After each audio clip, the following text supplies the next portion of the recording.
All right, so starting to take a look at this one, we're going to be adding our fractions. This is building on like the work that we were doing yesterday and the day before. In order to add the fractions, the rational expressions, of course that means we need to have a common denominator. In this case, the only way to get a common denominator is by multiplying these two denominators by each other. There's no other way to make it happen in this case. And of course, remember that when you multiply the bottom by something, you have to multiply the top of the fraction by the same thing. So I'm going to be multiplying top and bottom here both by x plus 3 on the first fraction and x minus 7 in the second fraction. Now, when you do that, remember that you're actually distributing here. So I'm going to be multiplying the 4 by the x and the 4 by the 3 up here. And when I'm multiplying the 3 by x minus 7, I'm multiplying the 3 by both the x and by the minus 7. You'll notice, though, that I left the bottom in factored form. That's on purpose. Unless I have a very specific reason to multiply it out, I leave it factored.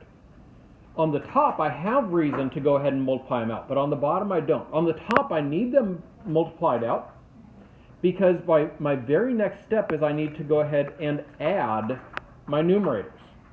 If I'm going to add my numerators, they have to be expanded. If I just had that with a couple sets of parentheses there, we wouldn't be able to add them. So as you go through these types of problems especially, if you find that you forgot to expand it, let's say you put this step in factored form, that's okay, but you would quickly realize, hey, if I'm going to add these, I can't add them right now in factored form, and so then you would see I need to expand them in order to then combine them. All right? So from this step, we're going to go ahead and combine our like terms on the top. So I'm going to be doing 4x plus the 3x. That'll give me 7x. And then I'm going to be doing the 12 plus the negative 21, which will give me negative 9. So I now have 7x minus 9 all over x minus 7 times x plus 3. Now, part of the advantage of leaving the bottom in factored form is that it's going to be easy to tell if I can reduce this any further. Because I'm going to look and see if the same thing is multiplied into both the top and the bottom. When I say the same thing multiplied in, I'm looking for either an x minus 7 or an x plus 3 that multiplies into both top and bottom.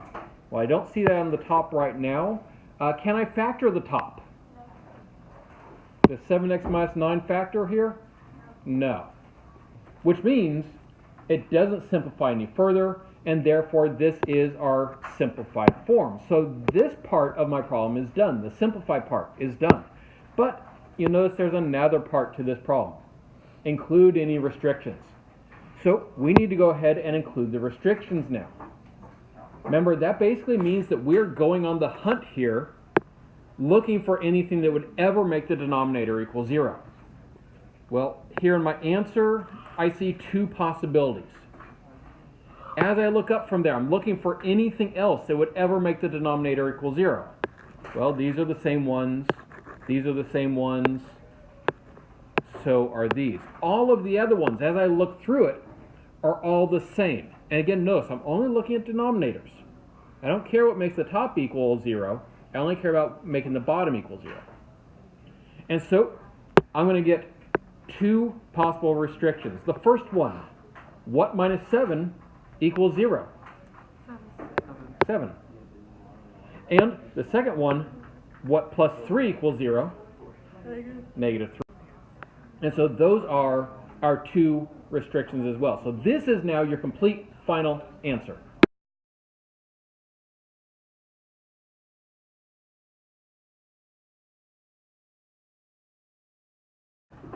All right, so to work this problem through, we know that when we have fraction equal to a fraction, I can cross multiply.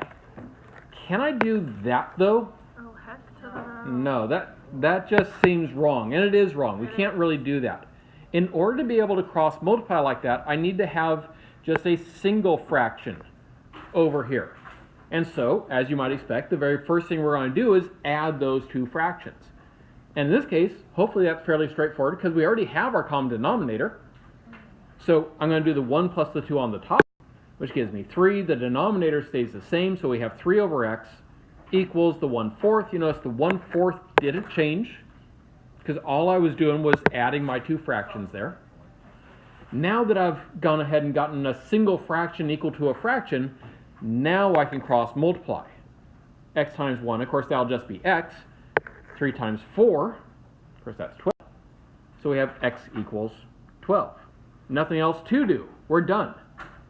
So notice, when you have multiple fractions on either side, you're going to have to start by going ahead and combining those fractions, and then you can work from there.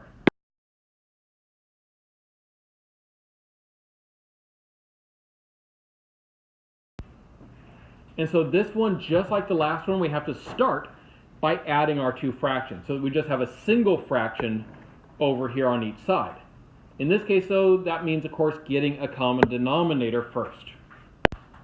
And so to get that common denominator, the only way we're going to be able to do it is basically multiplying these two by each other. So I'm going to have to multiply the 2 by x, which means I'm multiplying the x also on the top of that first fraction. In order to make this x over here into 2x, I have to multiply it by 2, which means I'm multiplying the top of that one by 2. So I have x over 2x plus 20 over 2x. When I add those, what does x plus 20 equal? Just x plus 20. Because we're adding them, not multiplying them, and they're not like terms, it just stays x plus 20. Every now and then I'll see people think that it's 20x because we get so locked into the idea of multiplying. But because it's adding, we just got to leave it that way. All right, but now we do have a fraction equal to a fraction. That means you can now go ahead and cross multiply. So when you cross multiply here, well, the 2x times x, that'll be straightforward, right? That'll just be 2x squared. But then when we cross multiply the other way, notice I'm multiplying the 2 by x plus 20. We have to distribute the 2 to both the x and the 20. Make sure you remember to send it into both of them. So that after we cross multiply, this is our new equation. 2x squared equals 2x plus 40. At this point, we've done all the fraction work. We've done the rationals work, where we combine the rational expressions and then we solve the rational equation up to this point. Now it's just like any other equation you might have seen, especially way back when we did our quadratics unit, because this is, of course, a quadratic. It's squared. And as you may recall, well, actually, let's get some more room to work here. As you may recall, when solving a quadratic now, we want to set it equal to 0. And when I set it equal to 0, I like to keep my quadratic term positive. So I'm going to go ahead and move everything from the right to the left. So I'm going to want to subtract the 2x from both sides, and I'm going to want to subtract the 40 from both sides. All right, so in order to move those over, you notice I can't divide by 2x. And I know some people are inclined to try to say divide by 2x, but we can't do that, as tempting as that would look, because it would make this look really nice over on the left side. If we actually divided by 2x on both sides, you would also have to be dividing this 40 by the 2x, and then it would be 40 over 2x, which is just going to be a mess. So we don't move it over by dividing, we actually move it over by subtracting the 2x from both sides. But of course, since they're not like terms, all I can do is write it as 2x squared minus 2x. And then the same thing with the 40. I'm going to go ahead and just subtract that 40 from both sides. And so I now have 2x squared minus 2x minus 40 equals 0, which is what we're going for. We're trying to get the whole thing to be set equal to 0. Because now you can factor it. When factoring, the very first thing you want to do is you want to look and see, is there anything you can just factor out of every single term individually? A single constant that you can pull out? And you'll notice here there is. I can go ahead and pull a 2 out of every. Thank goodness, because that makes our factoring process a lot easier. It means you don't have to use like the regrouping method or something like that. All we have to do is figure out what two numbers add to -1 and multiply to -20. Well, that'd be -5 and 4. I now have my factored form. I needed the factored form so that I could then get my solutions. Because remember, I'm still trying to figure out what does x equal. So, final step. What can I plug into that parenthesis that makes it equal 0? In other words, what minus 5 equals 0? Be 5. All right. And then for the other one, what plus 4 equals 0? Negative 4. And so we have two possible solutions here, x equals 5 and negative 4. Now, one little detail here. Are either of these two solutions a restriction from earlier in the problem? Well, remember the restrictions are anything that ever would make the denominator equal 0. Well, the only denominators we had were x and 2x. In both of those cases, the restriction would be that x could not equal 0. Well, that doesn't interfere with this, so we can actually know then that both of these are possible solutions. Now, if one of these down here was x equals 0, but 0 was a restriction, we'd have to rule that out as a possible solution. And we'll actually see that in action a little bit later.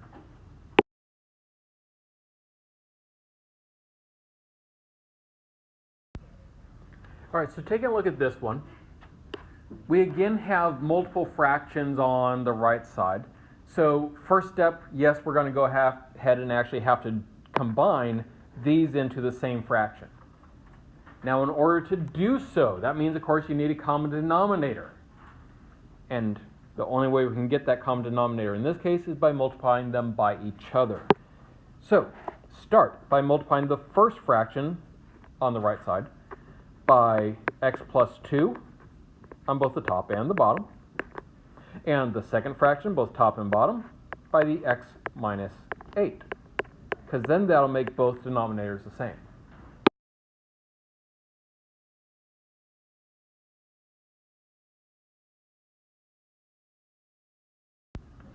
All right, now when you go ahead and do that subtraction, this is what you should be looking at. A little detail here, actually there's a few details we'll need to talk about. One is, notice this is a plus 34. A common mistake that people will run into is they'll lose track of the negatives. Notice in this case we're doing 10 minus a negative 24. And 10 minus the negative 24 is the same as 10 plus 24. So just make sure you caught that. And then one other thing to note here, on the denominator, I went ahead and expanded it out. If you wrote it in factored form, x minus 8 times x plus 2, that's perfectly fine. You can do that here. So why did I choose to expand it out all of a sudden? Because I know where we're going with this, and I know that my very next step is I'm going to have to multiply this by this, and then we're going to have to move everything to the same side. So I'm eventually going to have it in expanded form. You can do that now or later as you wish. All right, now when you cross multiply, this is what you should end up with. And then having gotten here, you'll notice what we have. I'm now just looking at the form of the equation. That's going to tell me how to solve it. And because it's a quadratic, that is, it has x squared in it someplace, I'm going to set it equal to 0. So start by moving everything to the same side at this point. And for me, I'm going to move everything to the left side because that way I get to keep my x squared term positive. And then, of course, the point of doing that is to be able to then factor it. So factor your result at this point, please.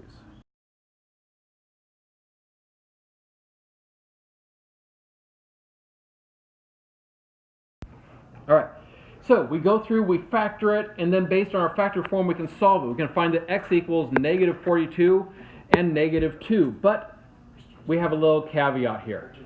Because remember, we do need to make sure that neither of our answers would have shown up earlier as a restriction. Well, if I take a look up earlier and look for what the restrictions would have been, well, like up here, I have x plus 2, here I have x minus 8, here I have x plus 2.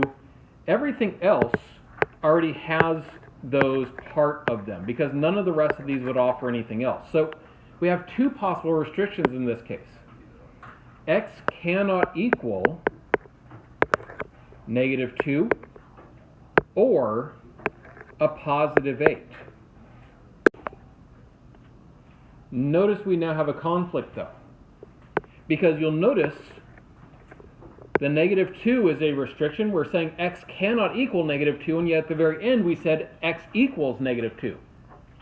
Obviously it can't equal it if it cannot equal it.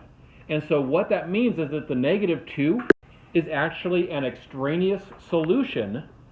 So we always have to go back and check, was any of my answers a restriction in this problem? And then if it was, it turns out it's extraneous. Now, that means your final answer here is just x equals negative 42. And a side note here, some of you actually saw some other methods that you could go about doing this problem in. Like some of you started by saying, hey, both of these have x plus 2 in their denominators. Could I start by like adding 3 over x plus 2 to both sides? Yes, you could. And if you did it that way, you actually wouldn't even come up with the negative 2 as a possible solution. It would just give you the x equals negative 42. So notice, still the same answer. And there's actually a few other ways you could do it too, like you might notice that the x plus 2 as a factor crops up on both sides at this step. That could also work. There are some ways you can still get there. So realize there are multiple methods, but I wanted to show you this one mainly because it's the most typical that people will use, and because I wanted you to see what happens if we have overlap between our solutions and our restrictions.